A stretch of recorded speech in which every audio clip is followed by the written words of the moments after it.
Pantauan tim liputan di sejumlah area persawahan yang ada di Kelurahan Siring Agung, Kecamatan Lubuk Linggau Selatan 2, Kota. Tanaman padi diperkirakan pada akhir Februari mendatang akan mulai memasuki musim panen.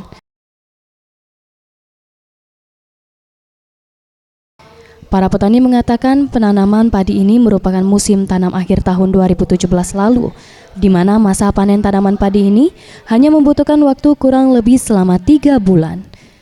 Namun sayangnya sejumlah petani ini pun mengeluhkan di setiap musim tanam yang dilakukan secara bersamaan, harga pupuk sering mengalami stok kosong, bahkan harga pun terbilang cukup mahal di pasaran.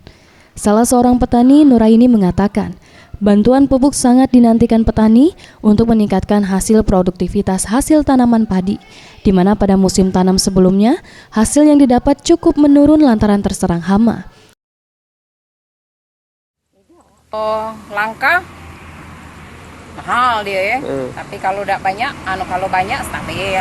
Dia ini kalau langka nih, wong nih garap serempak nih langka dia. Langka bu ya? Iya, mahal itu. Kalau 300-an, yang itu tuh apa itu yang enggak pakai subsidi itu, yang putih itu. Tapi pakai subsidi itu bayar lagi 120, sesaknya, orianya.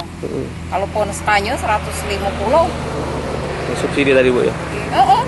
Yang ke subsidi itu, apalagi yang tidak pakai subsidi, kering dia kan gantian.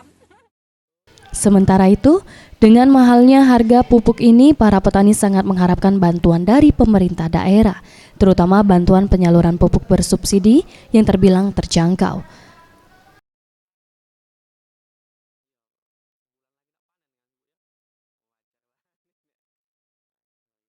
Tim Liputan, Sriwijaya TV.